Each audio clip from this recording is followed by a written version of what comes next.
ভাগা এবং একাকী কুরবানি করার ব্যাপারে বিস্তর একটা ঝগড়া বা একটা মত পার্থক্য যেটাই বলেন আছে, তাই না? বিস্তর মত পার্থক্য রয়েছে। এদেশের মানুষ ভাগা কুরবানি দিতে মনে হয় বেশি পছন্দ করে। বাংলাদেশের মানুষ একাকী কুরবানি সামর্থ্য থাকলে তারা তো দেয়, কিন্তু ছাগল কুরবানি, দুম্বা কুরবানি, ভেড়া কুরবানি দেওয়ার থেকে ওই আপনার ভাগী কুরবানি বেশি পছন্দ করে। এর কয়েকটি কারণ আছে। একটা হচ্ছে ভেড়া বা ছাগলের গোস্ত গরুর মাংসের মতো স্বাদ না, তাই না? এখন সবাই চায় গরুর মাংস খাবে, এই জন্য ভাগা কুরবানির দিকে ছুটতেছে। আল্লাহ সুবহানাহু ওয়া তাআলা আমাদের নিয়াত গুলোকে আগে পরিশুদ্ধ করার তৌফিক দান করেন। আচ্ছা, আপনি বলেন তো যে গরু যে আপনি কুরবানি দেন বা কুরবানি যে আপনি দেন, এটা কি গোস্ত খাওয়ার নিয়তে নাকি আল্লাহ সন্তুষ্টের জন্য? কোনটা? আল্লাহ সন্তুষ্টের জন্য, তাই না? আল্লাহ সন্তুষ্টের জন্য আপনি কিছু করতেছেন, তাহলে আপনি গোস্ত খাওয়ার চিন্তা করতেছেন কেন? কথা মনে হয় বুঝাতে পারিনি। আপনি চিন্তা করতেছেন আল্লাহ যাতে খুশি হয়, আল্লাহ যাতে আমার উপর রাজি হয়, আল্লাহ যাতে আমার প্রতি সন্তুষ্ট হয়, যেরকম ইব্রাহিম আলাইহিস সালামের প্রতি ইসমাইলকে কুরবানি করার জন্য সন্তুষ্ট হয়েছিল, তাই না? প্রিয় জিনিসকে আমি কুরবানি দেব, সামর্থ্য অনুযায়ী আমি নিজের বৈধ টাকাটা কুরবানি দেব।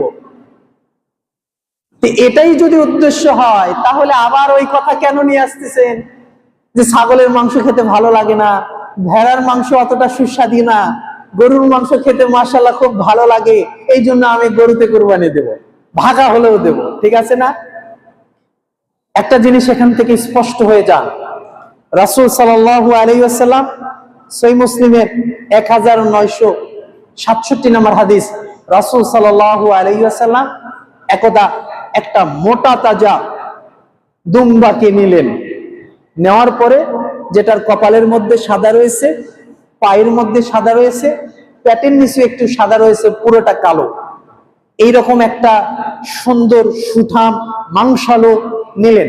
নেওয়ার পরে বাড়ির সামনে গেলেন, বিসমিল্লাহি তাকাব্বাল আনা মুহাম্মদ, হে আল্লাহ তুমি মুহাম্মাদের পক্ষ থেকে এটা কবুল করো, ওয়া আহলিহি এবং আমার পরিবারদের পক্ষ থেকে কবুল করো, ওয়া উম্মতিহি এবং আমার উম্মতের পক্ষ থেকে কবুল করো।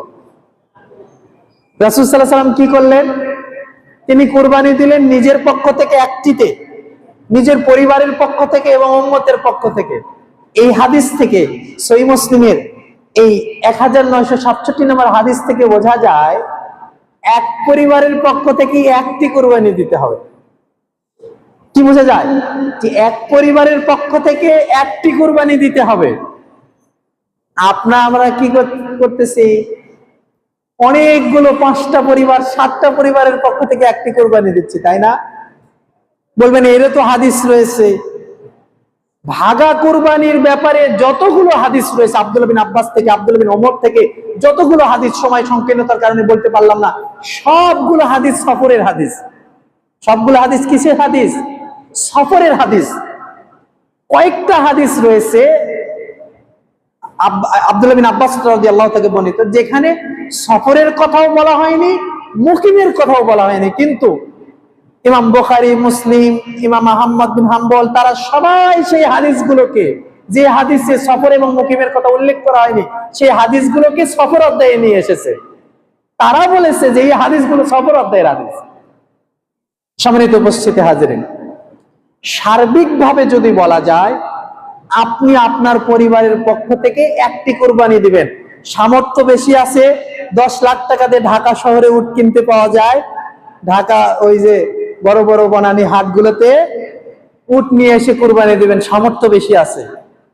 সামর্থ্য কম আছে, গরু কুরবানি দিবেন 5 লাখ 7 লাখ টাকা দিয়ে গরু কুরবানি, আরো কম হলে 2 লাখ 3 লাখ টাকা দিয়ে গরু কুরবানি দিবেন।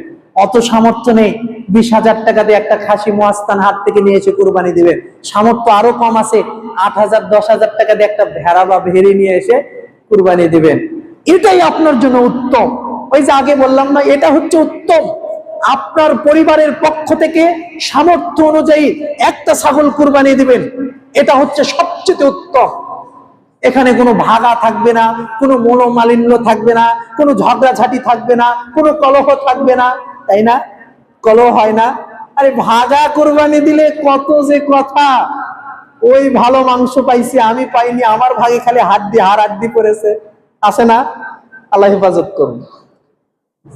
এটা হচ্ছে উত্তম। আপনি আপনার পরিবারের পক্ষ থেকে, মুহাম্মদ সাল্লাল্লাহু আলাইহি ওয়াসাল্লাম যেমন তার পরিবারের পক্ষ থেকে একটি দুম্বা কোরবানি দিয়েছে, আপনি দেন না, একটা খাসি কোরবানি দেন।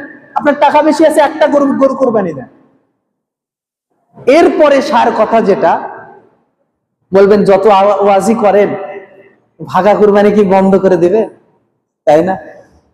বন্ধ করার সুযোগ নেই, যেহেতু কিছু হাদিস রয়েছে যেখানে ভাগা কোরবানি উটে 10 ভাগ এবং গরুতে 7 ভাগের কথা রয়েছে, সেখানে মুকিমের কথা উল্লেখ করা হয়নি এবং মুসাফিরের কথা উল্লেখ করা হয়নি। এই হাদিস থেকে ওলামায়ে ইকরাম বলেছে, সালফিয়াতের ওলামায়ে ইকরাম যারা হকপন্থী আলেম, তারা বলেছে যে এই হাদিসগুলো থেকে ইস্তেমবাদ করা যায়, তাহকিক করা যায়, কিয়াস করা যায় যে যেহেতু উল্লেখ নেই হাদিসে, অতএব এখান থেকে ভাগা কোরবানিটা জায়েজ হতে পারে। কি জায়েজ হতে পারে। যারা দিচ্ছে তাদেরকে ইনকার করিয়েন না, তাদেরকে আপনারা দূরে সরিয়ে দিয়েন না, তাদেরকে আপনারা কি করেন না, দূরে সরিয়ে দেন না, অপছন্দ করেন না। কেননা এই ব্যাপারে হাদিস রয়েছে, ইসলাম এই ব্যাপারে আপনাকে ফাররাগা একটু সুযোগ করে দিয়েছে, আপনি একটু সুযোগ আছে, ঠিক আছে। একান্তই যদি মনে করেন যে আমার ভাগা কোরবানি দিতে হবে, তবে গরুতে 7 ভাগাই দিতে হবে, এটা স্পষ্ট। আপনারা যে 3 ভাগে কোরবানি দেন, 2 ভাগে কোরবানি দেন, এটা বৈধ নয়, এটা বৈধ নয়। 7 জনে কোরবানি দিতে হবে। 3 ভাগে, 4 ভাগে, 5 ভাগের তো কোনো দলিলই নেই। দিলে 7 ভাগে দিতে হবে, উঠে 10 ভাগে দিতে হবে। আপনি 2 ভাগ 3 ভাগ দিলে এটা সুন্নাহ মোতাবেক হবে না। আল্লাহ সুবহানাহু ওয়া তাআলা বোঝার তৌফিক দান করুন। তারপরে যেটা বললাম সেটা হচ্ছে ভাগা কোরবানি দেওয়া জায়েজ, ভাগা কোরবানি দেওয়া জায়েজ, তবে উত্তম নয়। উত্তম আপনার ওই আগে যেটা বলেছি, আপনার দুম্বা দিয়ে দেন, ভেড়া দিয়ে দেন, ভেড়ি দিয়ে দেন, টাকা কম আছে, একটা ওই যেটাকে বাচ্চা হয়েছে, আপনারা কি বলেন, মানে আপনাদের ভাষায় বুড়ানি ছাগল, তাই না? বয়স্ক ছাগি, এই ছাগি দিয়ে কুরবানি দেন। 6,000 7,000 টাকা দিয়ে বাজারে যে একটা ছাগি নিয়েছে কুরবানি দেন, আপনার ওই লক্ষ টাকার ভাগা দেওয়ার থেকে এটাই উত্তম হবে ইনশাআল্লাহ। আল্লাহ সুবহানাহু ওয়া তাআলা আমাদেরকে বুঝিয়ে আমল করার তৌফিক দান করুন, আল্লাহুম্মা আমিন। পরিশেষে যেটা বলবো,